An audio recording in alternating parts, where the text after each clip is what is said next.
576 day of Russian aggression. Strait of Ukraine, the situation at the front. Today, there is a lot of news from the south.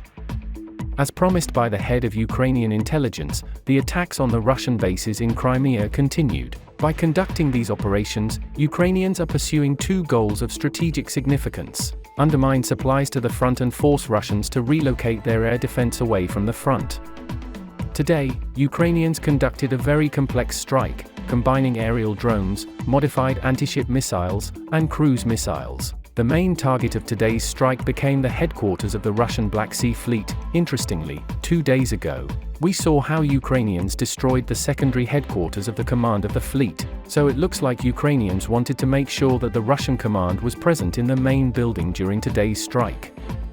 There were 2 stages. At first, Ukrainians launched several groups of drones toward Tarkhankut and Sevastopol to overload the air defense, and then tried to strike Sevastopol with Neptune missiles. Russians were waiting for and prioritizing the missiles, which is why even though some drones hit their targets, all Neptune missiles were shot down. But the strike continued, seamlessly flowing into the second stage. The aerial drone strikes intensified even more, and Russians could no longer ignore it. Local residents reported explosions in Feodosia, likely near the oil depots. Explosions were also reported in Chornomorske and Saky, where the drones likely targeted the airfield. Ukrainian drones were also seen close to Simferopol. All of that was done to exhaust the Russian air defense because some Russian systems, like the remaining S-400, could intercept missiles very far from the area where they are stationed.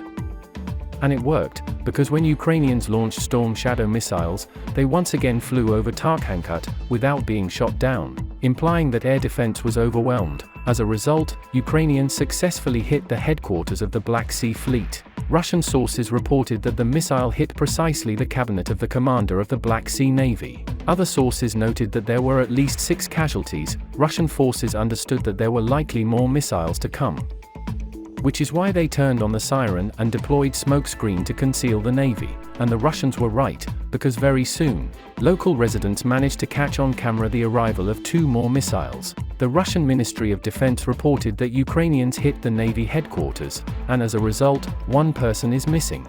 Who was likely the commander himself? Other military-affiliated sources claimed that there was no one in the building. However, dozens of ambulances suggest otherwise. In response to the strike, Russians rolled out their multiple launch rocket systems to the shore. However, no one knows why.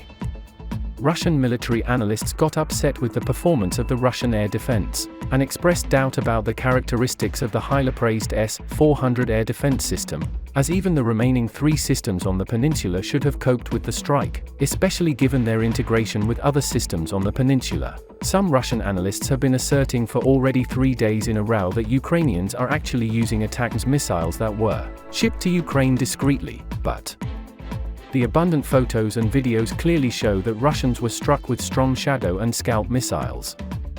Nonetheless, today it was confirmed that the United States will send Ukraine ATACMS missiles. President Biden reportedly promised President Zelensky to send a small number of such missiles. However, Ukrainians should receive not the 300 km version that can wipe out big targets, but a 140 km cluster bomb variant. This is extremely good news because Ukrainians already have HIMARS systems that can be used to launch them, so no additional steps are needed, like training or modification of aircraft, that Ukrainians had to introduce to Su-24 to be able to carry Storm Shadow and Scalp missiles. Judging by the dynamics inside the Russian media space, Russians are already bracing for the new wave of strikes in the deep rear.